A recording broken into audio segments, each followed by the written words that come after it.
All right, so we'll get started.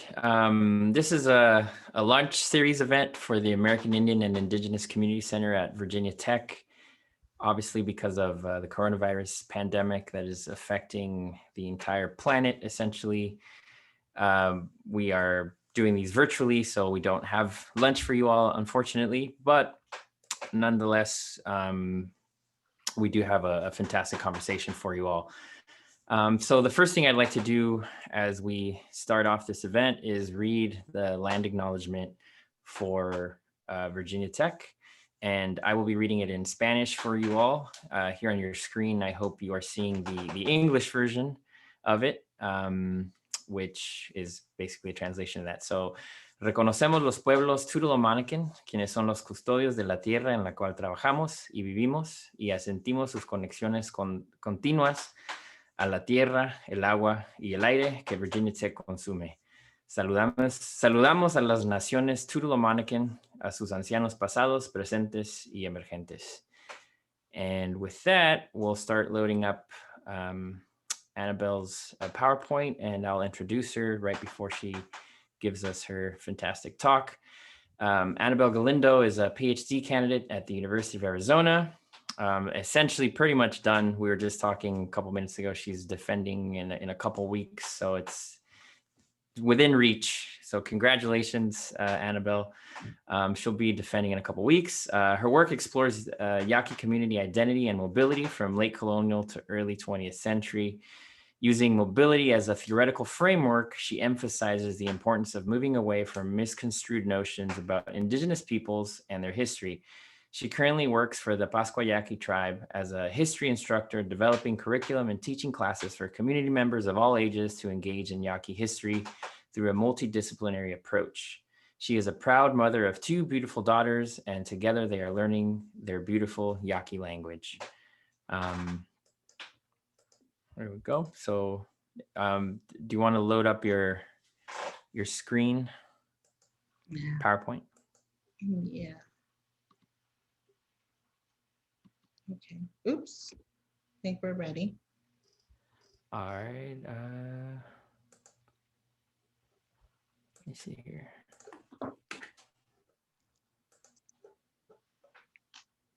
Okay. I don't think it's showing up on my end. I don't know if maybe I'm missing it. Not showing? Okay, let me try one. Here we go. There we go. Good? Cool. Okay. All right. Awesome. Okay. Well, Annabelle, please take it away. And I'll remind the audience watching from home as well that we will have a Q&A at the conclusion of Annabelle's talk. So please use the Q&A chat box at the bottom of your screen. Send us questions as they pop up in your mind, and we'll address those, or she will address those towards the end of her talk. Thank you. Well, thank you. Liosen Chimaniabo Kechemalea, Inepo Anabel Galindo Tech. Good morning or good afternoon for you. My name is Anabel Galindo, and thank you, Dr. Polanco, for the invitation, and just the staff and everyone for joining. I want to acknowledge your presence and send well wishes to your loved ones, to your family. We're in a very difficult time in this global pandemic, and we got to take care of each other. So with that, please send my greetings to everyone, and we will continue. We'll get started. Yeah, thank you again. I'm here to talk a little bit about the academic work that I do, and also the professional work that I do as an employee as a history instructor of the Pascua Yaqui tribe, and just what we're trying to do and move away of these stereotypes and misconstrued notions of Indigenous peoples. So I'm going to start off a little bit with broader concepts and just kind of move from there. They're all connected. We're all in this same framework. So I wanted to start off with decolonizing Indigenous histories and why is it important? And this is really what has shaped a lot of the work that I'm doing, again, both academically and in the everyday, line of work. And it's really, how can we start telling a different story? A lot of indigenous histories have been told from dichotomous views. And these are just a few that you can see on your screen. You have the image of the warrior, and then you have the conquered. You have those who are resistant, and then those that become assimilated. You have the traditional, you have the modern, you have those who are place bound, reservations, then you have those who are displaced.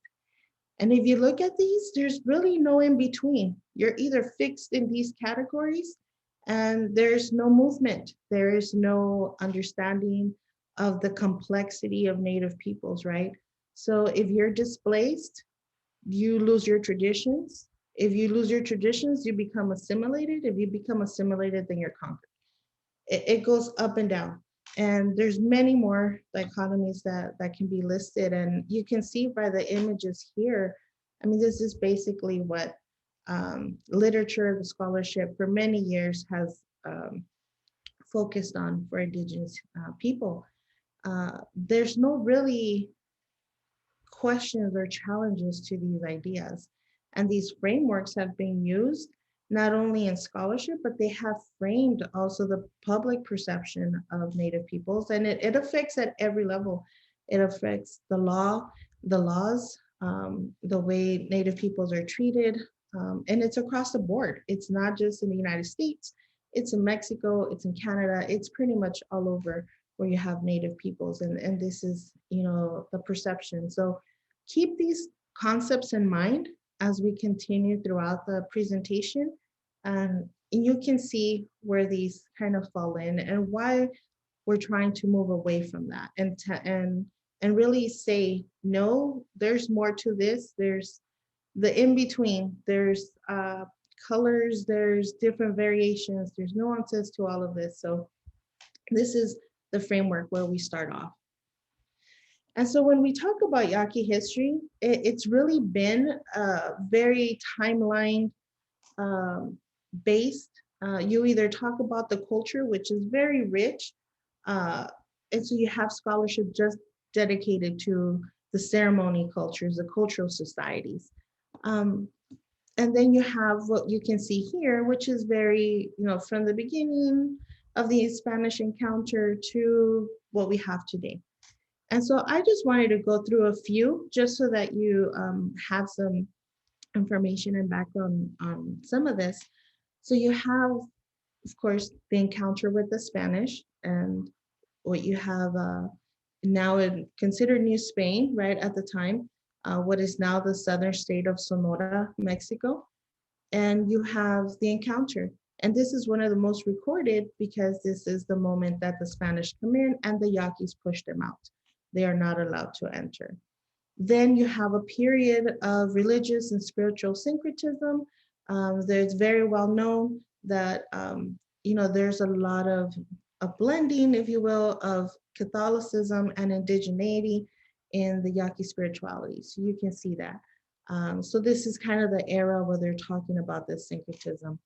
Not that everything was easygoing. Of course, there's rebellion, and that's the only recently scholarship has started to address this unique relationship that Yaquis were able to form with the Spanish right about up to independence, where Yaquis had much more negotiating power, and so they were able to, in many ways, benefit from these positions and were able to capitalize on some of these things. And mobility was one of them. But as we shall see, mobility is just a continuity of what was before.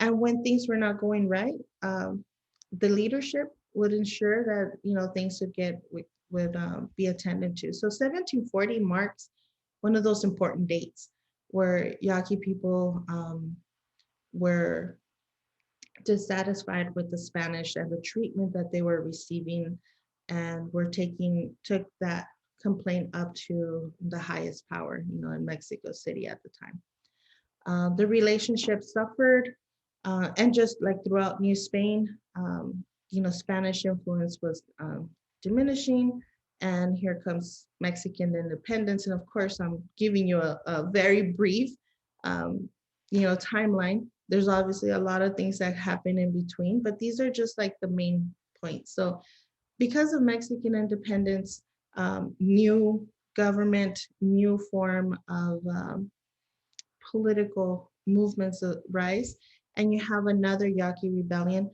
1825, which is Banderas. Now, these two, 1740 and 1825, are probably one of the most noted because they were almost as uh, the magnitude of the rebellion was unprecedented. There was almost a pan-Indian movement, what we would consider a pan-Indian movement. There was collaboration, there was many different groups involved, and it was that close to possibly overturning, the current government in place. Um, but like everything, things didn't turn out that way. And so Mexico maintains its power. Yaqui people continue to be in the area, but always moving around. So I want you to think about, even though these dates are there, people are moving everywhere. The next significant date would be US-Mexico War in 1848, because that is really the start of defining the boundaries, right? We can all think of the Treaty of Guadalupe Hidalgo and eventually the Gaston Purchase. And so that's really the creation of the international border. And so I have this little black line just to kind of set as a reminder that this is where history begins to divide for Yaqui people, because Yaqui people are now defined by a border. You have Yaquis in what is now Mexico and Yaquis in what is now America, right? Because Arizona wasn't a state yet. And so literature scholarship begins to look at it. There's two going at the same time. Of course, they're all intertwined, because this is the same region. This is the same Sonoran Desert, same landscape.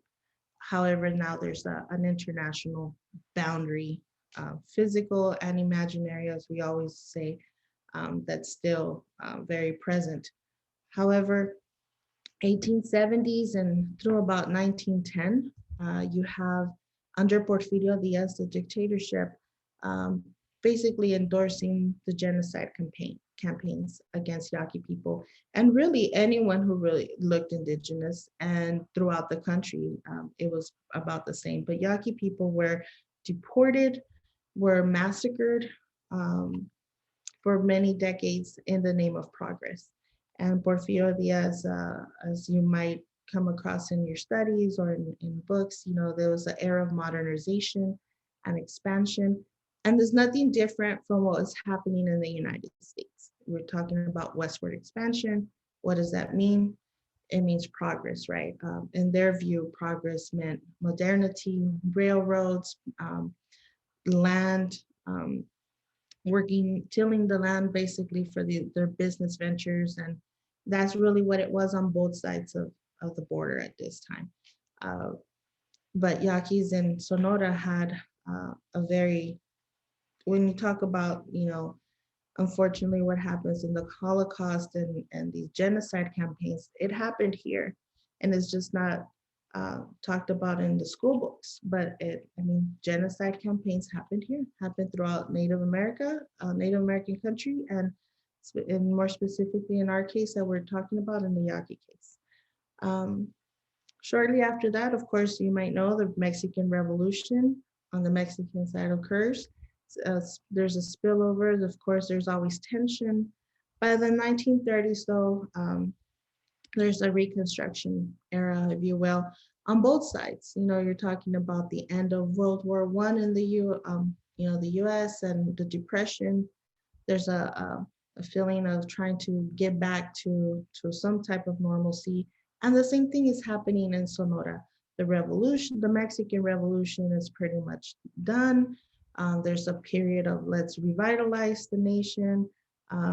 At this period is really looking at creating a modern agricultural society. So there's campaigns for that. And so they're kind of going hand in hand. And there's really a lot of connection between the United States and Mexico at this time. There's a lot of influence, there's a lot of sharing of ideas.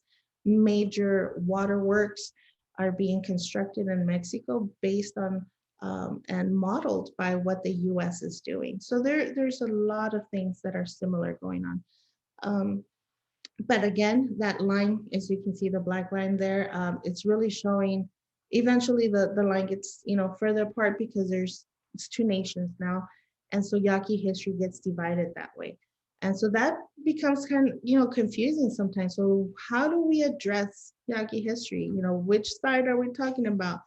And so I always say it's one people, just like the elders always say, it's one people, one heart. You got to talk about both. You got to make a merge. There was no line before. And so this is what I'm trying to do with the following slides, as you shall see, and the work that we're doing. But I mean, there are notable dates here. And so in the 1960s and what is now Arizona, you have leadership, tribal leadership organizing and really trying to find better ways for the community opportunities that can be afforded to all the tribal members. And so a group organized or become active and trying to gain federal recognition. And they do, they're successful in 1978, and they're able to achieve that through a congressional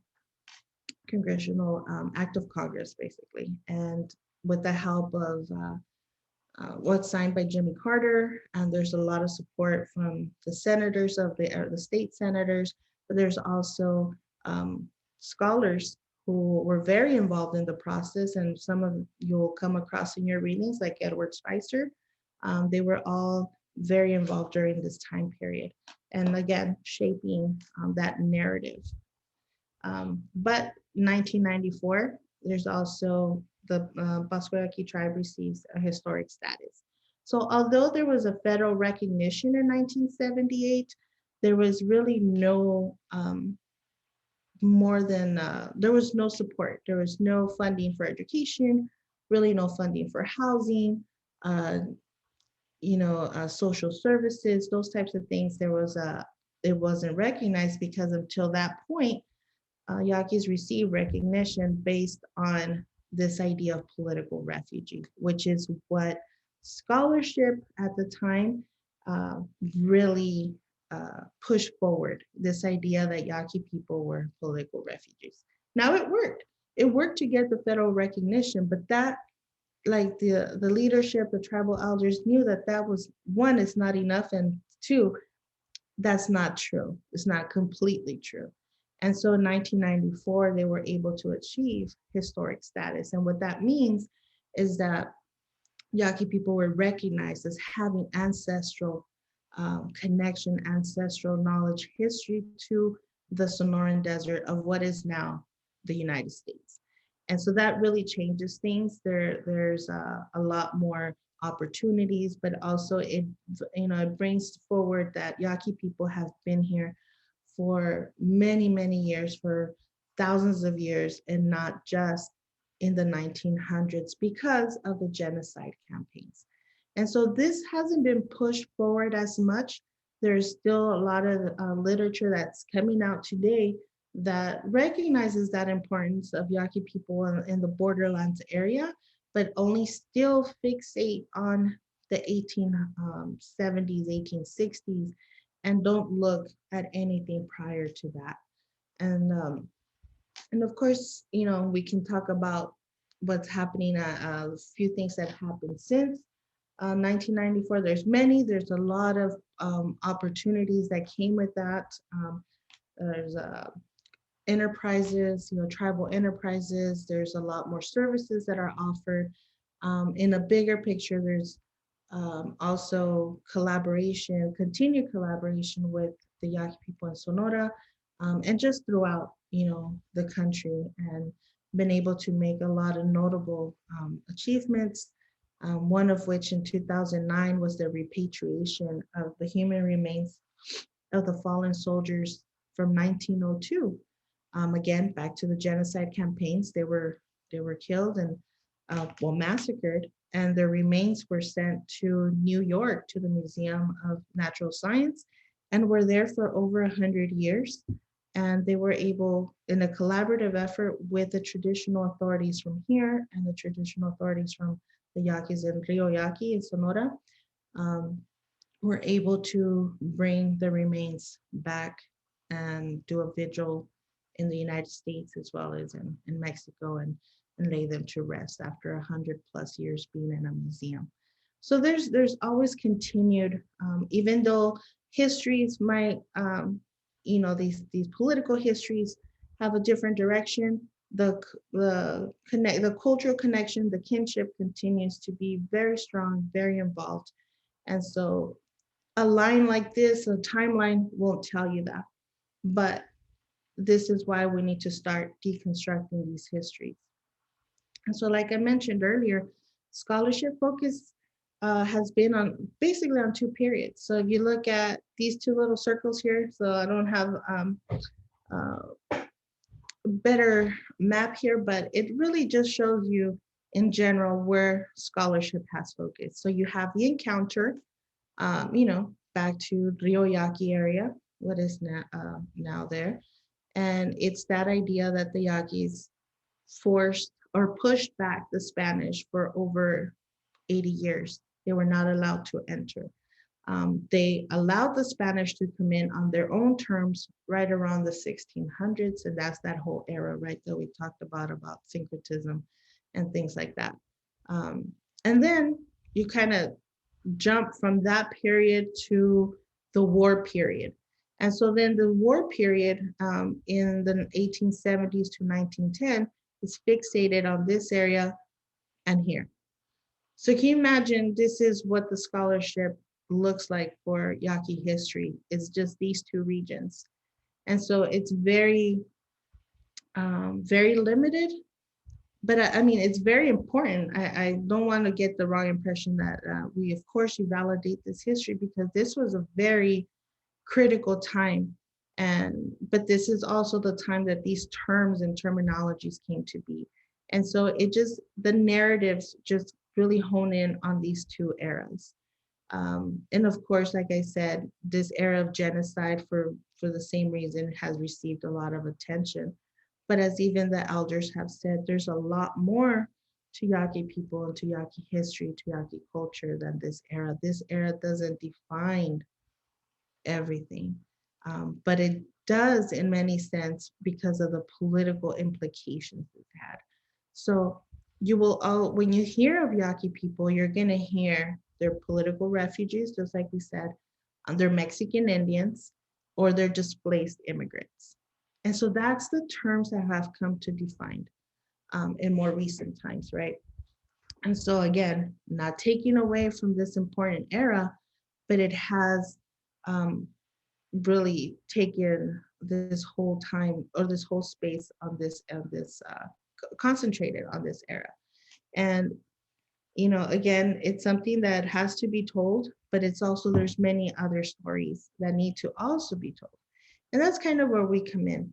As the work that I'm doing and the work that I'm doing as well in the community. So one of the things is it's going back to the origins, going back to the traditional stories. What is called the Hiak Luturia, the Hiaki Luturia, the Hiaki truths. Often we hear myths and legends or these things, but we move away from that and try to really say these are the Yaqui truths, these are the Luturia. One of many is the talking tree, and many tribes have a little bit similar, but there's in this case it's the talking tree, and it's providing the prophecies of the changes that are going to come. The Surem are the little people, these small people that live throughout the Sonoran Desert, um, that live in the region, and basically are the ones who are listening to the prophecies. The tree is speaking. They can't understand it. They're trying to. They can't really. It's like these rustling of words and wind. So they bring someone who will be able to interpret. When they do that, then this young, some stories have it as a young lady, some stories have it as a young man. Either way, it's the interpreter who then tells them what the tree is, the message from the tree, which are the prophecies. We talk about the changes to come. There will be a black snake that goes along the earth that will be bringing destruction. And of course, you can read that as the train, the railroad. You have these sea serpents that are going to take the people and take them away and kill them. That is, very correlates to the ships and the deportation period, when they were taken from Rio Yaqui to um, the southern point of Mexico, Yucatan, and all these areas. So they were traveling by ships. You have these large metal birds that are throwing fire, and those are the planes that are throwing the bombs to this area during this period. And shortly after the 1920s, there were still wars going on. And so these prophecies really were telling people this is a change. Everything's going to change. You cannot see it right now. You cannot think about because you have everything in front of you. You can't imagine these changes, but this is what is going to come. So the Surim, of course, have a large meeting and try to decide what are they going to do. And you have those who decide that they're going to stay and fight. They're going to stay and defend um, everything from the landscape, the way of life, and they're going to stay. Those are the ones who become Yaqui. Those are the people that grow into that human form and become Yaqui people. And the rest decide that they're going to be protectors of the landscape, and by doing so, they merged into the wilderness. Some go under the earth and become ants. Others stay as land animals. Others go into the ocean.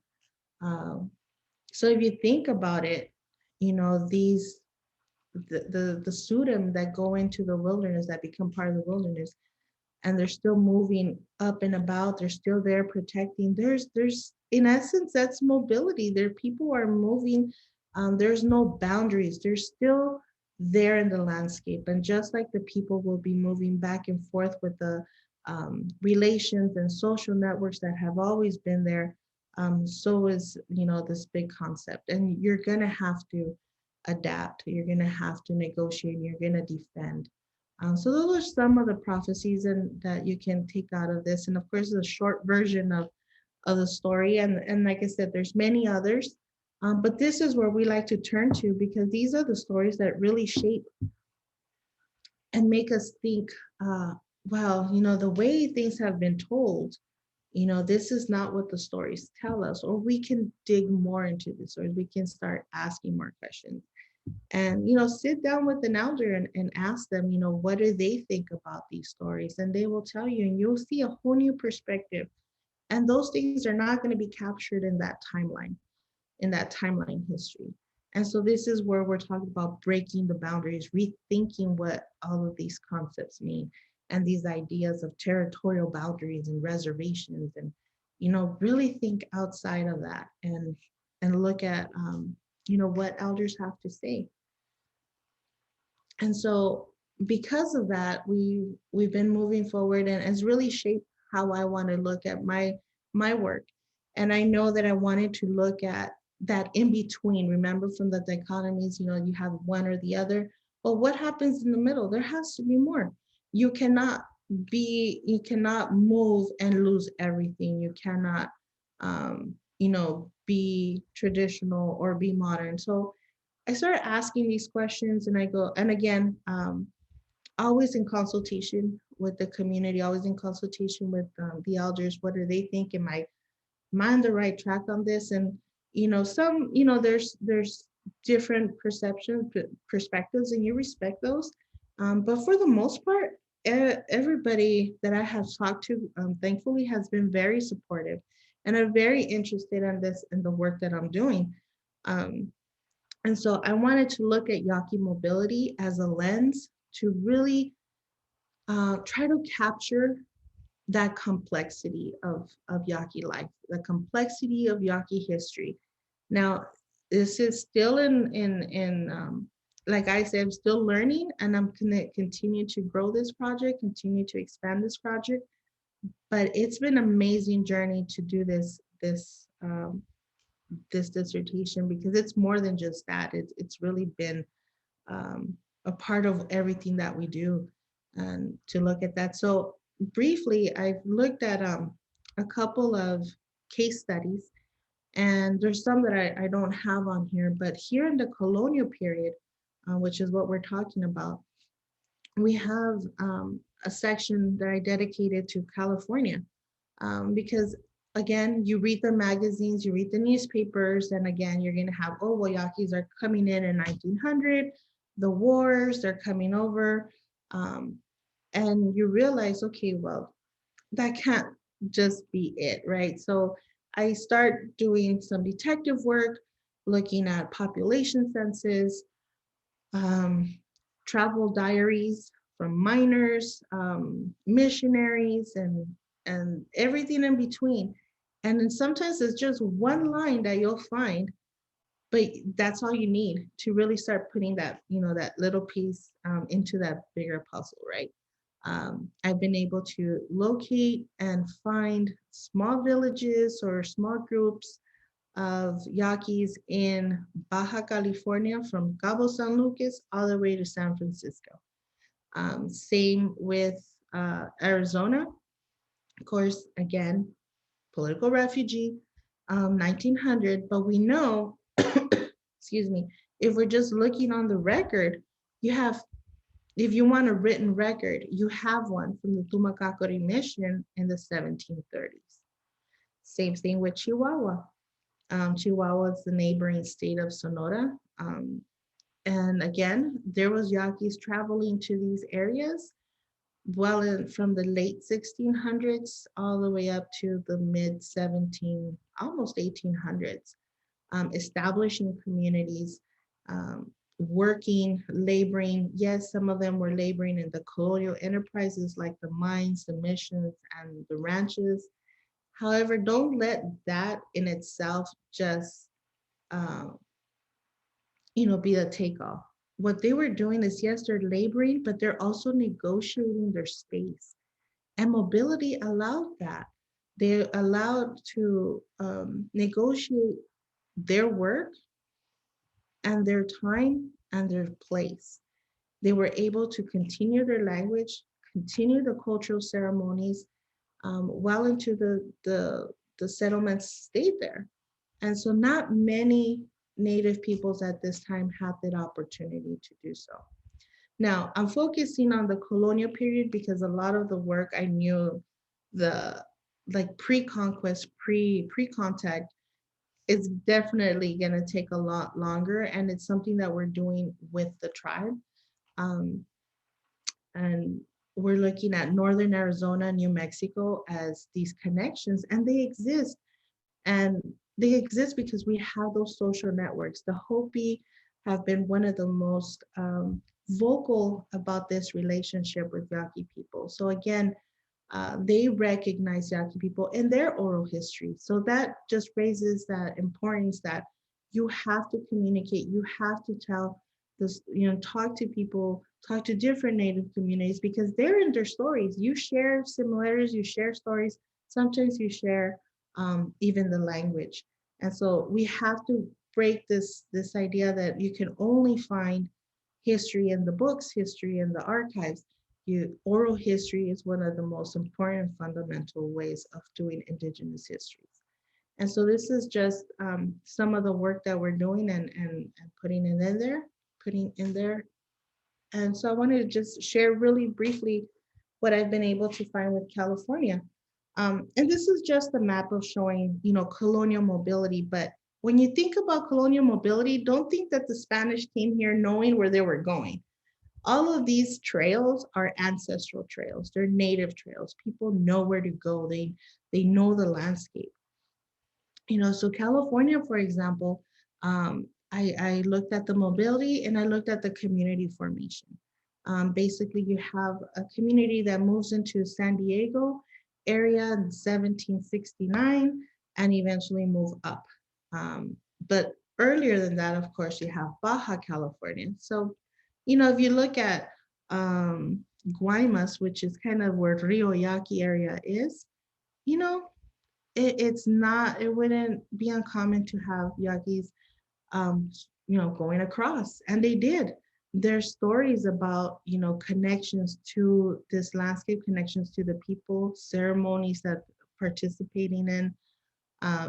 But of course, only those that are written down, and native peoples were not writing these things down.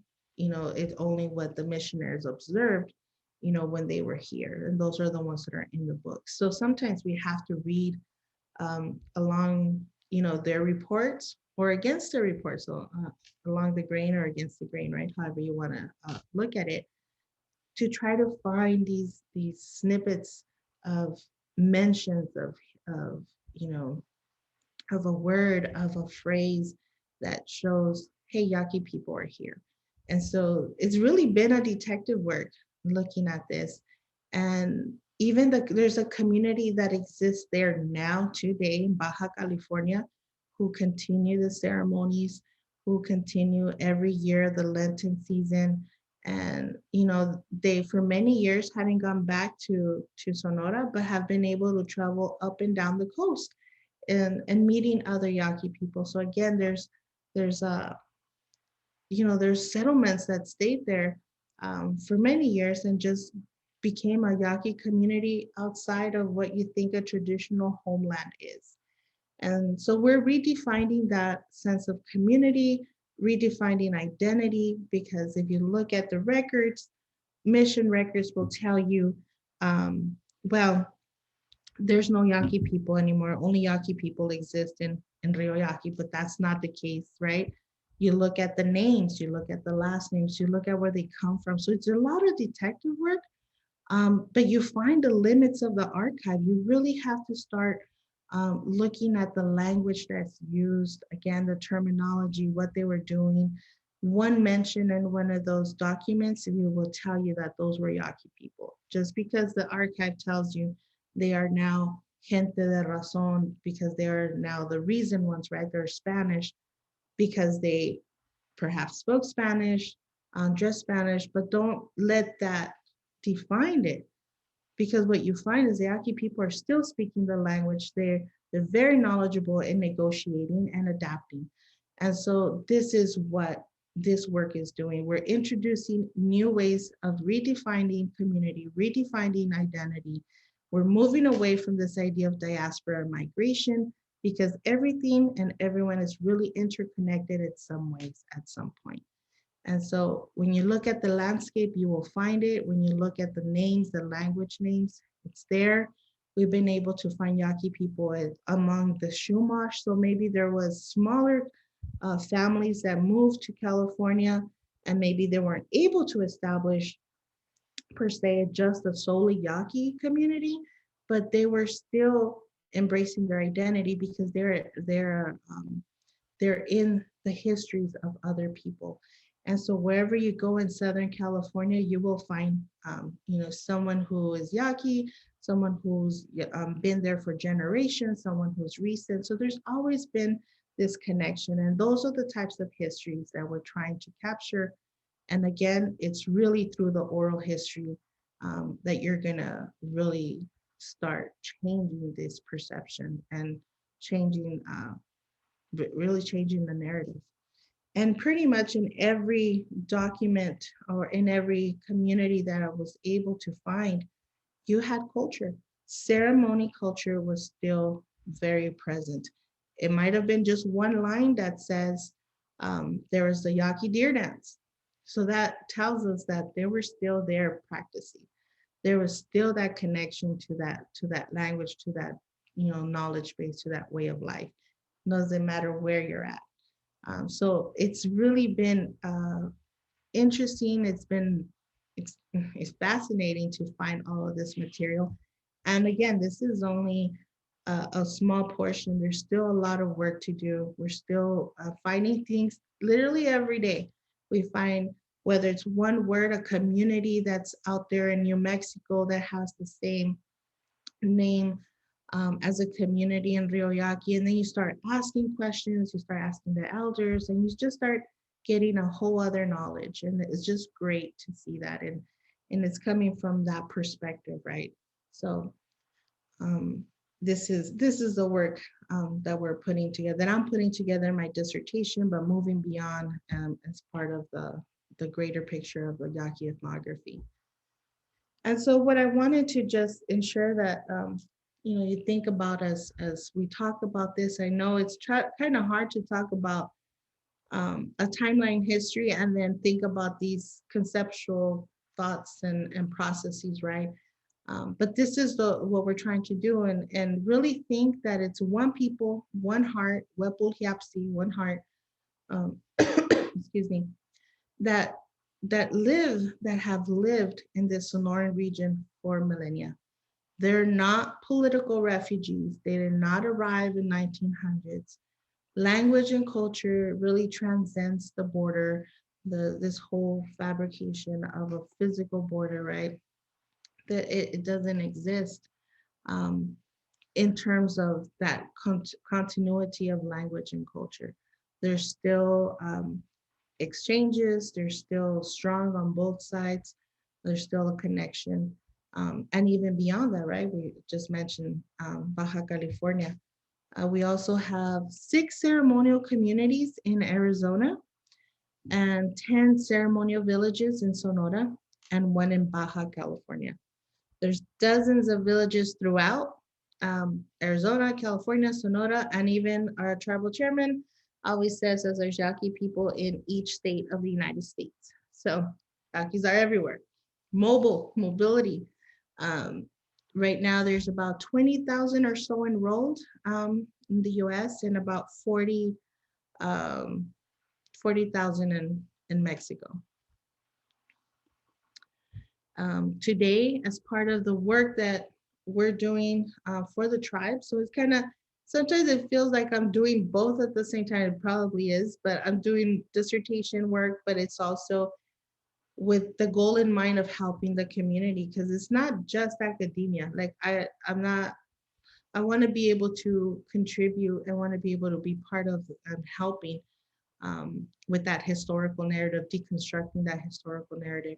And so the tribe has moved forward on a Yaqui ethnography based on oral history, based on community work. And I'm very excited to be part of that. Excuse me. There's also tribal preservation. So recognizing a lot of these ancestral sites, sacred sites, and really bringing it to the table, talking to other tribes, the intertribal networking.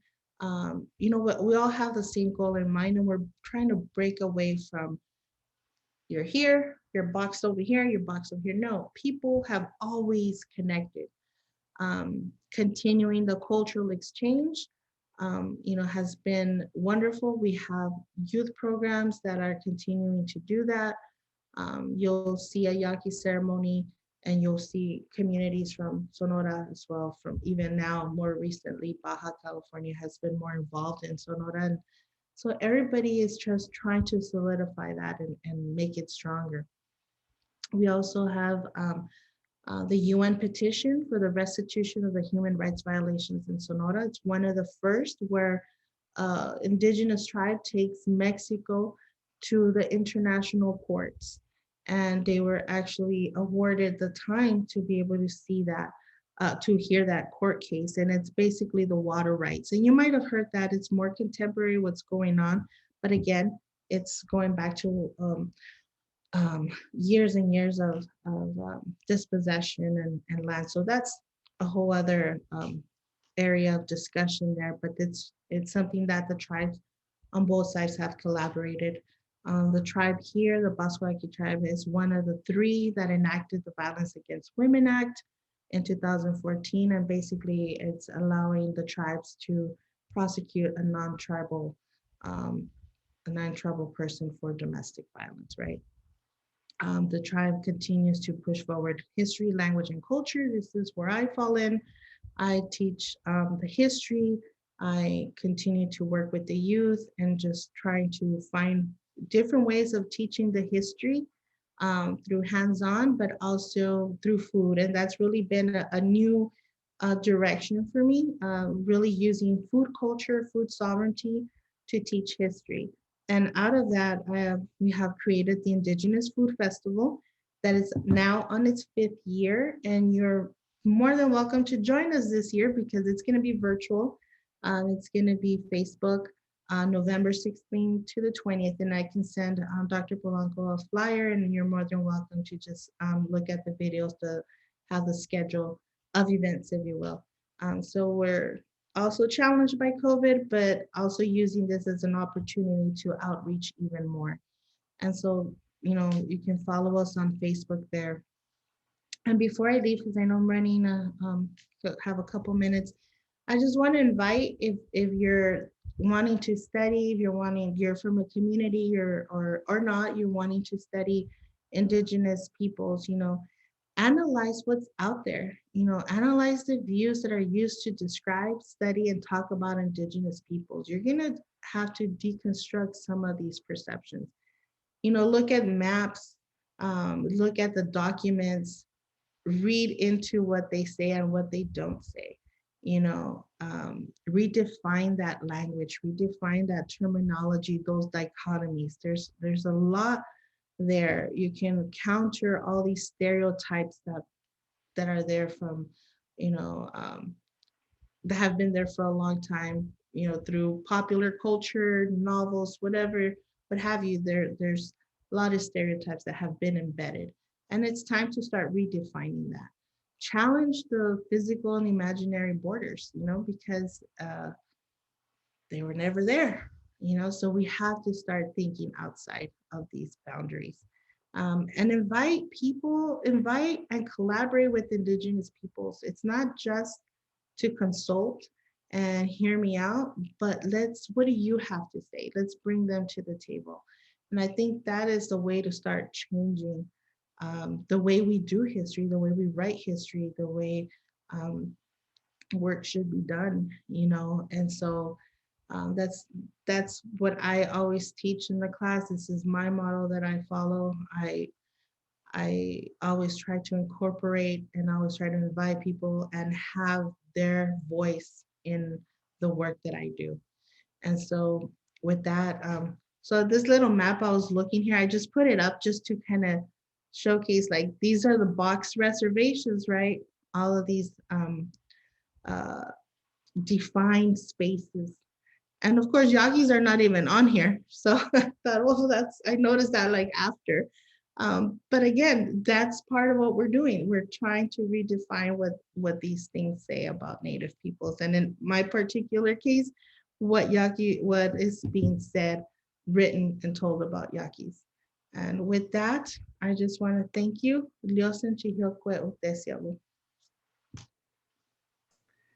Thank you very much, Annabelle. Unfortunately, as I always say, that this is one of the bad parts of being in a virtual environment. We can't hear the clapping that I'm sure is going on in everyone's room right now. Fortunately, we do have some questions, so I'm going to read a couple to you, and hopefully you can engage them and see what we can kind of discussion we can come up with. So the first question here is, how was historic status established? Was it a congressional act or an executive order or something of that sort? It was a congressional act. Okay. And then we have a little bit of a longer question here, of a fairly lengthy one. So see if I can read through it. It's from the Department of History's chair. Were refugee and or political refugee used by the U.S. government, or so I guess these terms used by the U.S. government in reference to Yaqui people prior to the 1980s? I'm not a historian of the U.S., but the only other federal government use of refugee I know of was in terms of Reconstruction era Freedmen's Bureau, which had refugee in its official title. I'd be interested in knowing more how that term was used in reference to or by the Yaqui people. Okay. Yes, actually, it's written in, even in the Congressional Act of recognition. Again, like in the 60s, you have this generation of scholars and generation of leadership, and even, everything was going right place, right time, I guess. The state representatives were very interested in helping. And of course, there was a lot more to than just helping. I mean, the culture was one of the big interests that, and to some extent, Arizona was trying to use that as a tourist, attraction, right? The culture, the last native peoples, and we know all of that part. But again, thinking of how you can use that, again, the scholars were looking at Yaqui people as these recent arrivals. So in the books, in the literature, Yaqui people are political refugees. And so that was being pushed when they were talking about recognition and how Yaqui people are native, they're indigenous peoples, but they were forced out of Mexico because of the wars and they moved here to Arizona, and therefore we should grant them. Um, it wasn't even asylum. It was really, they should be afforded recognition as an indigenous tribe, as a Native American tribe. And it's in the books, it's still being used. And although it's been acknowledged that Yaqui people are not solely political refugees, there's a historic status. The law still uses that term. Just recently, there's a case, I believe, by the Lumbee who are trying to regain their federal recognition status. And the court, the litigation cites the Pascua Yaqui tribe as a political refugee tribe. Again, this terms, this language continues to be perpetuated, and that's not the entire truth. Yes, people moved in larger numbers to Arizona, to California during this period, but they were not traveling to unknown areas. There was already settlements, small settlements established throughout. There's record of that. There's record of the places here throughout Southern Arizona where people were already living, working, established way before Arizona was even a state. But it's that language that's been embedded in literature that's really pushed forward. And while it did help to gain federal recognition, to gain that attention and to drive the federal recognition process forward, I think today it's time to start moving away from that and really show what the history is. Yaqui people have been here a long time, and we have to stop thinking about them as recent arrivals. So I hope that helped.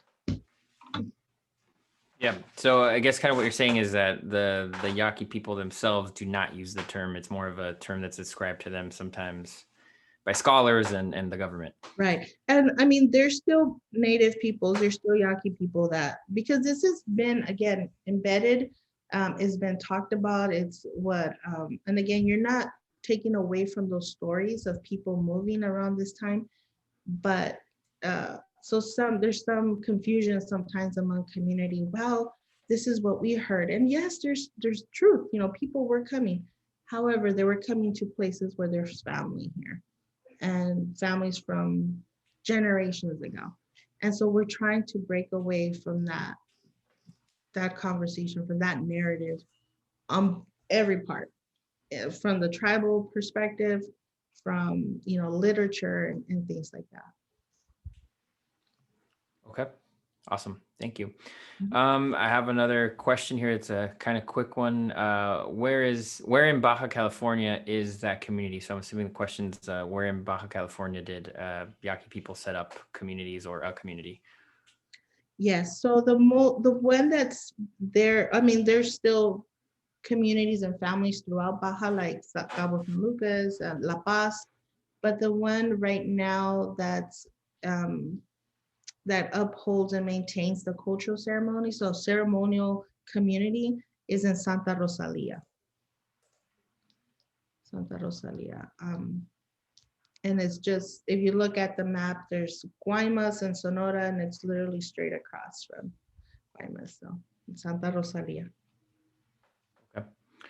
Thank you. And we have another question here. The history of trade and commerce among indigenous peoples is also a way of establishing interconnection and intermarriage. Have you looked at this perspective? Yes, totally agree. And that is the work that we're starting to do now and looking at the trade.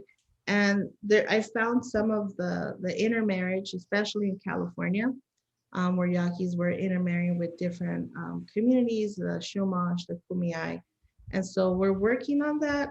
It's part of what I want to expand as, continue on this project and working not just again the documents, but actually establishing that relationship with the communities. And I've been fortunate and blessed to be able to have that opportunity to talk to some of the community elders from the different nations and who have also mentioned, yes, you guys are in the stories, you guys are in our stories. So it's a working process right now. Okay, thank you. And I have a question as well, and it kind of relates to the position that is somewhat unique that the Yaqui people have, that's being so close to the border, and as you mentioned today, being kind of split by these borders that are made by nation states, right? That Mhm. unilaterally.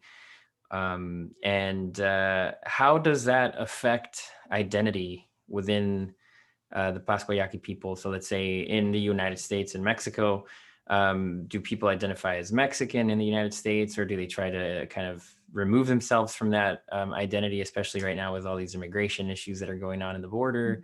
So kind of how does the border affect identity in terms of, Mexicanness or Americanness and that kind of stuff on both sides? Right. Well, I can just say the experience that I've had working with the community. I think first and foremost, you're Yaqui. It doesn't matter if you're Yaqui here, Yaqui there, especially if you're being able to maintain language or has some knowledge of the language and of course the culture. I mean, the culture is what ties people.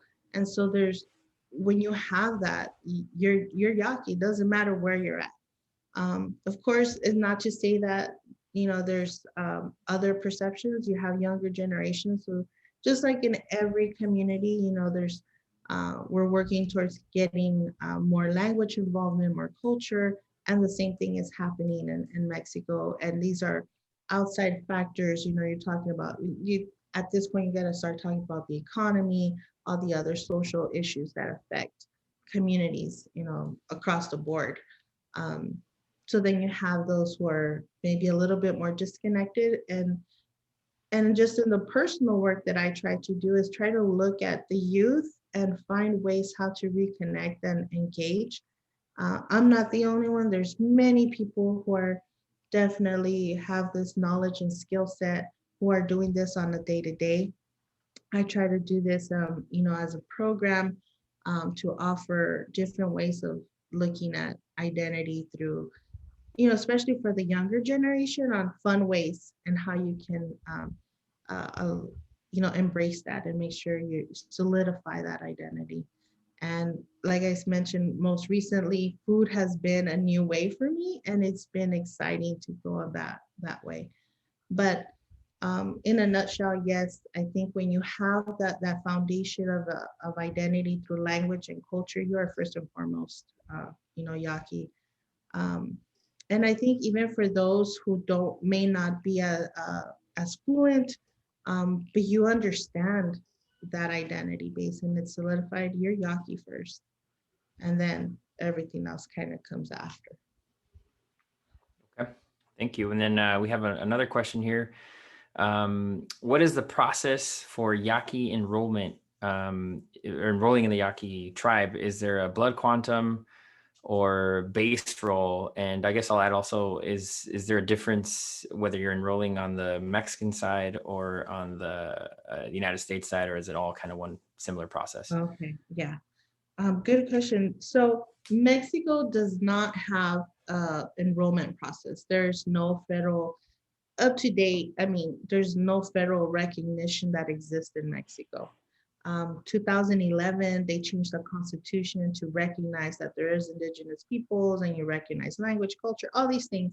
However, politically, there's really never been a structure or a framework where there's recognition of federal recognition of tribes. the United States here. To enroll in the tribe, I know there's a base role. There's also a blood quantum, but base role I think is the first and foremost. You have to be, I believe, related to someone from the base role, and so and that's one of the things that has been challenging because you have a lot of people that don't meet that.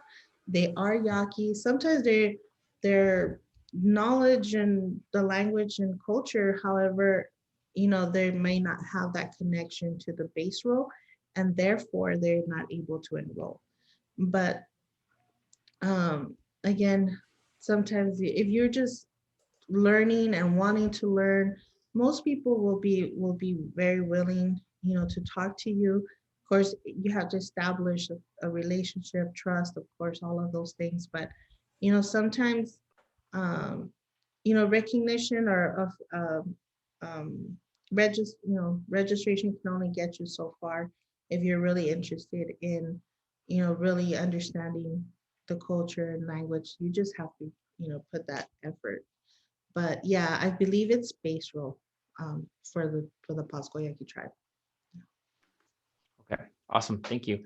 So I think that's kind of all the questions we have at the moment. So I'll ask you one kind of last general question as we close off here. And that is for those people that are watching this recording, we are recording this event and we'll have it posted online soon, hopefully. So some people might be watching this recording, people watching right now.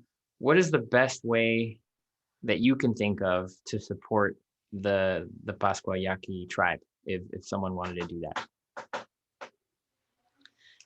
Um, Best way, I think, honestly, if you're interested in finding out, I know it's easy to pick up a book. I know it's easy to go online and Google, but sometimes just pick the phone up, send an email, talk to someone. I think that's the best way, because you want to hear that information from the community, especially and like I said, we have a department that's available, for any questions and things like that.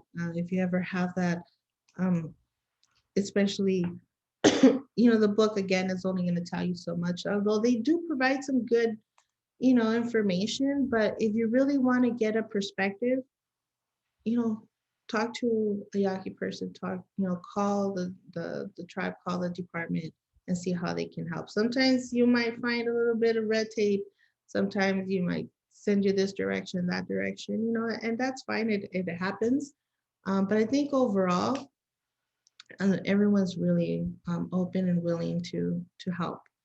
So I think let's start talking to people. I think that would be the great start. Okay.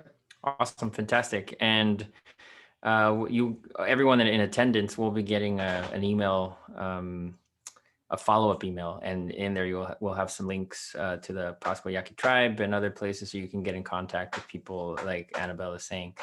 Fantastic. Well, thank you so much, Annabelle. We really appreciated your talk. And on behalf of the American Indian and Indigenous Community Center at Virginia Tech, I thank you and everybody in attendance, everyone that asked questions, and also people that are watching this recording sometime in the future. Thank you very much, and we'll see you next time. Thank you.